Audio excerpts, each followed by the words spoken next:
रातो पार्टी भन्छ देउवा सरकारको पालामा बोल्न पनि नपाइने। सरकार भन्छ मित्र राष्ट्रहरूको विरोध गर्नेलाई सूक्ष्म निरीक्षण गरिने। कस्तो हो त्यो भने के बोल्न नपाइने भनेको छ त नि। देउवा सरकारको पाला झन् बोल्न नपाइने। अलि अगाडिसम्म कम्युनिस्ट पायो भने बोल्न पाइँदैन भन्दै उचाले। अनि हो नि देखिस् नि कम्युनिस्ट साहबले बोल्न नपाएको भने। अहिले फेरि काङ्ग्रेसको सरकार भन्छ, फेरि मिलेको सरकार भन्छ। यो जहिले गफ हो, जसको सरकार आए पनि ताल्दै हो। अहिले पनि फेरि बोल्न नपाइने। कमेन्ट भोरी गाली छ। कसको गाली छ त? जनताको गाली छ। कमेन्ट हेरिहाल्नुहोस्। त्यसपछि देखाउँछु गृह मन्त्रालयले के नोटिस देखाएको थियो।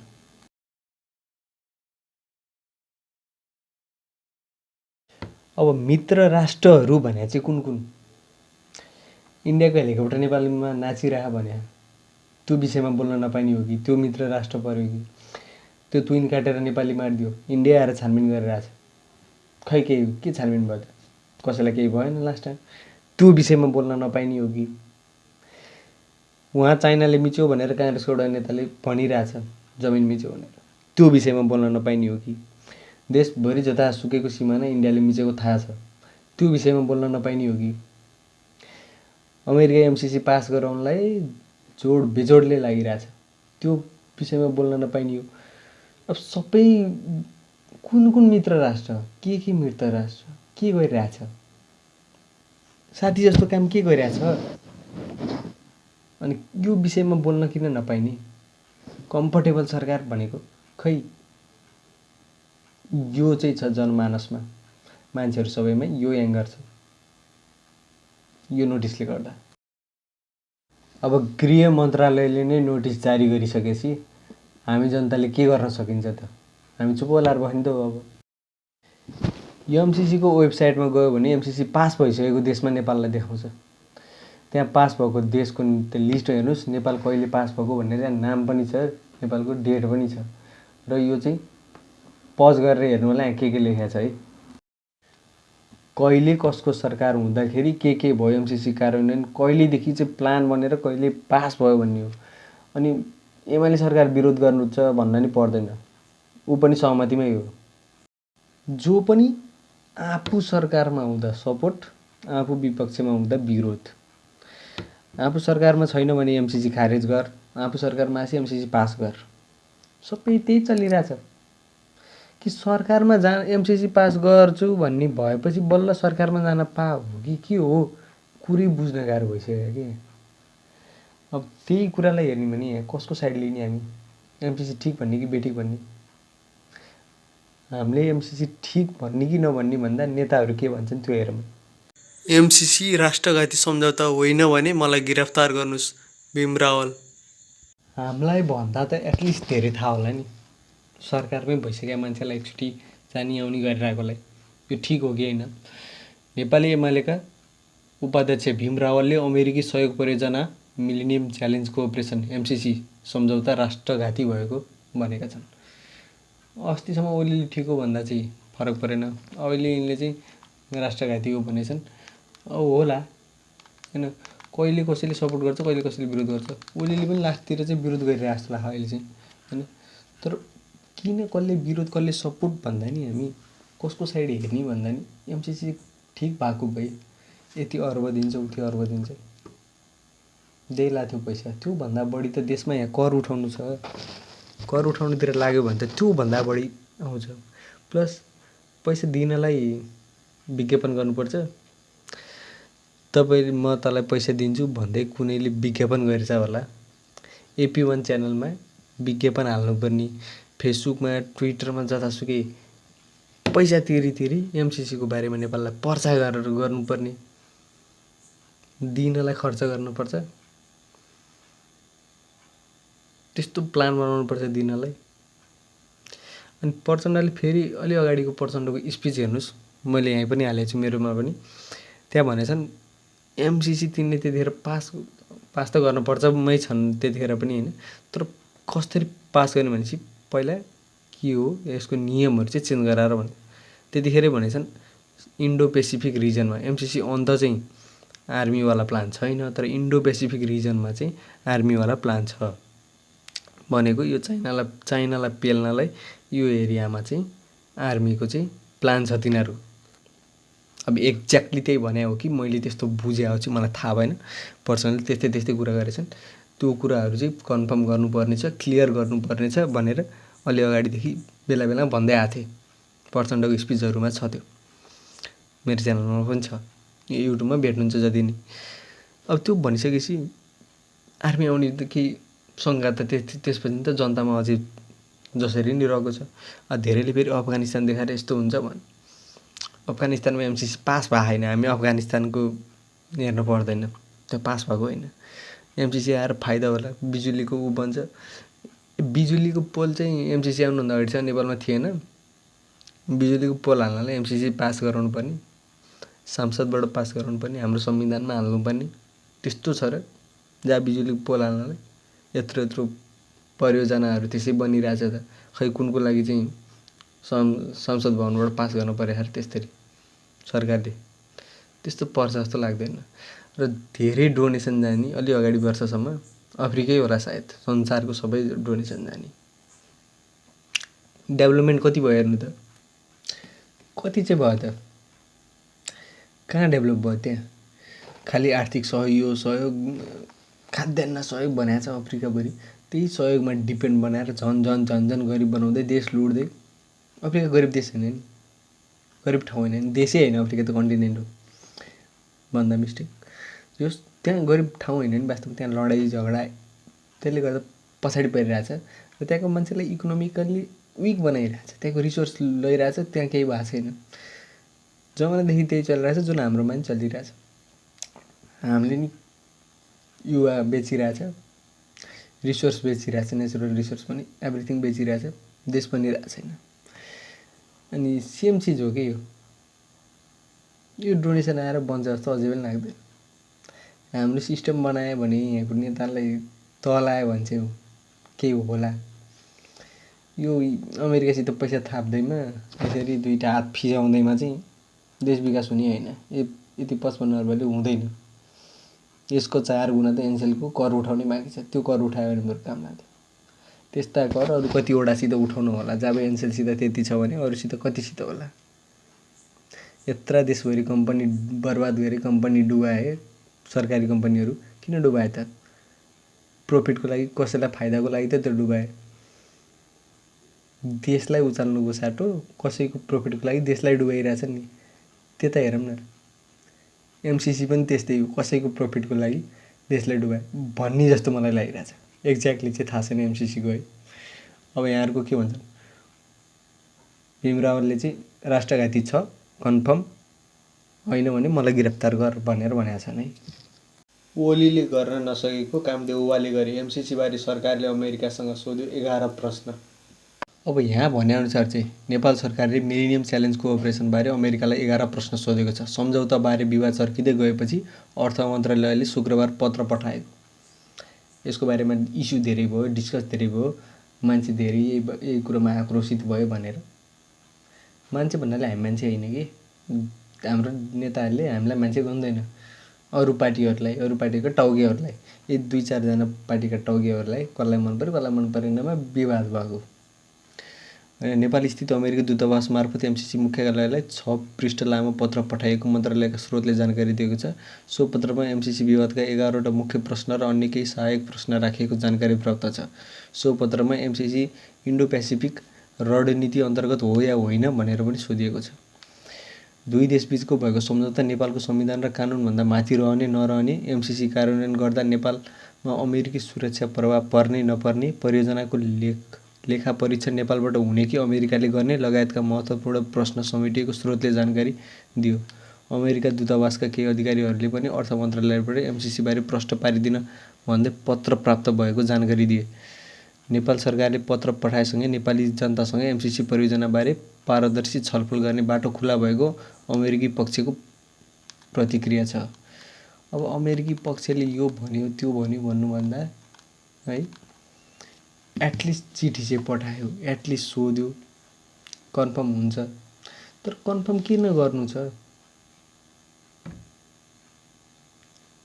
माग्नेलाई भन्दा दिनेलाई दिम बढी हुन्छ र। त्यो आजकल च्यारिटी हुन्छ नि, धेरैले च्यारिटी किन गर्छ अरे, त्यो आफ्नो ट्याक्सबाट घटाउन पाउने भएर गर्छ नि होइन। डोनेसन दिन्छ, त्यो डोनेसन चाहिँ पछि आफ्नो लास्टमा ट्याक्समा डिक्रिज गरेर राख्छ नि। त्यस्तै आफ्नो फाइदा नभइकन अमेरिकाले काम गरे होला। यस्तो प्रफिटमा मात्रै हिँड्न खोज्ने देशले आफ्नो फाइदा बिनाको काम गर्यो होला, गर्छ होला। अब कसैले भन्ला फेरि यो इराक कहाँको कुरा निकालेर अमेरिकाले यस्तै पार्छ उस्तै पार्छ भन्छन् भने चाहिँ त्यहाँ एमसिसी छैन। जुन देश चाहिँ नाम लिन मन लाग्छ त्यो देशमा एमसिसी छैन। भएको देशहरू अर्कै छ, भएको देशको लिस्ट अघि नै देखाइसकेँ। फेरि एमसिसीको वेबसाइटमा गएर हेर्नु होला, त्यो पर्दैन। नेपाल पास भइसकेको देशमा देखाउँछ उनीहरूको वेबसाइटमा, जमानामा पास छ, को कहिले पास छ, कहिलेदेखि के प्लान थियो, फेरि एकचोटि देखाएँ, फेरि हेर्नु होला। यो हेर्नु एमसिसीको वेबसाइटमा वेयरभन्दा नेपाल पनि देखाएको छ। अनि र यहाँ हेर्नु नेपाल कतिमा साइन गरेको, कहिले साइन गरेको, सबै नेपालको डेट चाहिँ छ। र यो चाहिँ लिस्ट भयो एमसिसी कहिलेदेखि प्लान बनाउँदादेखिको सबै को सरकारमा थियोदेखि सबै चिज छ है यहाँ चाहिँ, सबै हेर्नु होला। एमसिसी बारे स्पष्ट पार्न पर्दै नेपाल सरकारले मिलेनियम च्यालेन्जको अपरेसनलाई चिठी लेख्यो।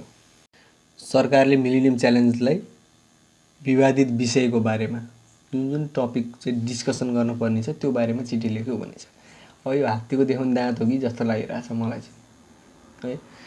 आफू हाइलाइटमा होला किन यही कुरा चाहिँ ओहो काङ्ग्रेस सरकारले चाहिँ यो गर्यो अरे, यही कुरा हाइलाइट गर्न खोजेछ। अनि उतापट्टि अर्को साइडले चाहिँ कुनलाई अर्को साइड भन्ने कुनलाई यो साइड भन्ने नै कन्फ्युज हुन्छ कि कहिले यता मिल्छन् कहिले उता मिल्छन् पार्टीहरू। अनि यो मिलायो भने नि पास गर्न खोजेका हुन्छन्, त्यो मिलायो भने नि पास गर्न खोजेका हुन्छन्, फेरि यता खारेज गर्न खोज्छन् उता खारेज, के हो बुझ्नै सकिन्न। एउटा सरकारमा आउँछ त्यसले पास गर्न खोजेका भन्छन्, अस्तिसम्म एमालेलाई दोष दिइरहेको थिए, अहिले फेरि एमाले खारेज गर्न खोजेका भन्छन्। मान्छेलाई बुझ्न नसक्ने बनाइदिन्छन्, जनतालाई फनाना घुमाइदिन्छन् है। अब अहिले फेरि फेसबुकमा चाहिँ एटलिस्ट ओली सरकारले गर्न नसकेको गर्यो, सोध्यो अमेरिकालाई प्रश्न सोध्यो अरे, जनता क्लियर भयो होइन, क्लियर गराउनु त पऱ्यो, जोसुकै सरकारमा होस् न। त्यस्तो कुरालाई पनि ठुलो इस्यु बनाउनु पर्ने कुरो होइन त्यो, तातो छारा कुरा उचालेर त्यो चुनावमा आफ्नो पोइन्ट जम्मा गरे हो के हो।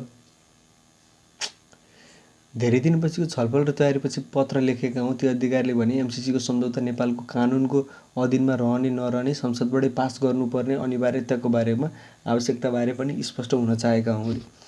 अनि संसदबाट पारित हुन किन पर्यो कि जम्मा 55 अर्बको चिजले, अब त्यहाँ 500,000 कति अमेरिकन डलर देखाएको थियो होइन वेबसाइटमा, समथिङ त्यस्तै थियो। त्यतिलाई पास गर्नुपर्ने के छ? त्योभन्दा ठुल्ठुलो लोन त पहिल्यै दिइसक्यो होला, त्योभन्दा ठुलोको त हाइड्रो पावर बन्छ। अनि डिस्कस गर्नुपर्ने कि त्यो जुन चिज गर्न लागेको हो त्यो चिज गर्ने सरकारसित पैसै नभएको, अमेरिकाको यही संसदबाट पास नगरी हुँदै नभएको भए त्यो चिजको लागि आइपिओ खोलिदिया हो, त्यति पैसा एक दिनमै पुग्छ, त्यो चटक गर्नै पर्दैन है।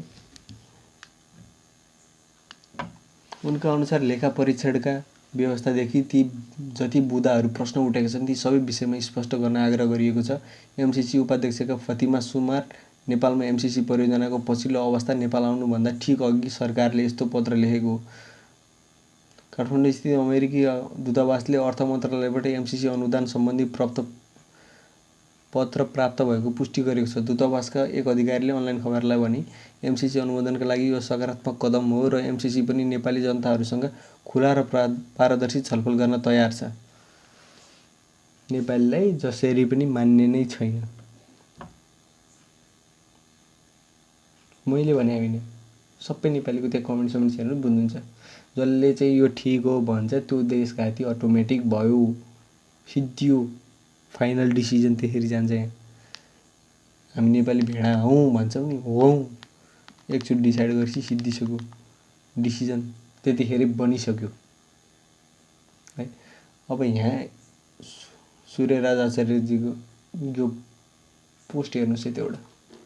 एमसिसीको विज्ञापन। एमसिसीको पक्षमा केही नेता र बुद्धिजीवीको परेब नपुगेर पनि अब टिभीमा विज्ञापन बज्न थालेछ। आफ्नै मुलुकमा पूर्वाधार निर्माणका लागि ठुलो परिमाणको ऋण लिँदै गरेको अमेरिकाले 50 करोड डलर अनुदान थुपारेर नेपाली समाजका सामु टिभी विज्ञापन नै बनाउनु पर्ने कुरा आफैमा उदेक लाग्दछ।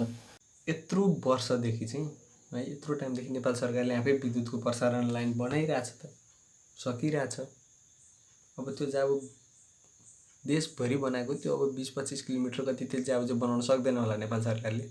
त्यसको लागि ऋण लिनुपर्छ होला 55 अर्ब। अनि त्योभन्दा धेरै डिस्टेन्स चाहिँ 20 अर्ब जतिमा बनाइरहेको होला पहिलेबाट। त्यहीको पोस्टमाबाट भन्दैछु, मलाई एक्ज्याक्टली थाहा छैन। त्यो गर्थ्यो भने अहिले चाहिँ के भएर गाह्रो भयो त?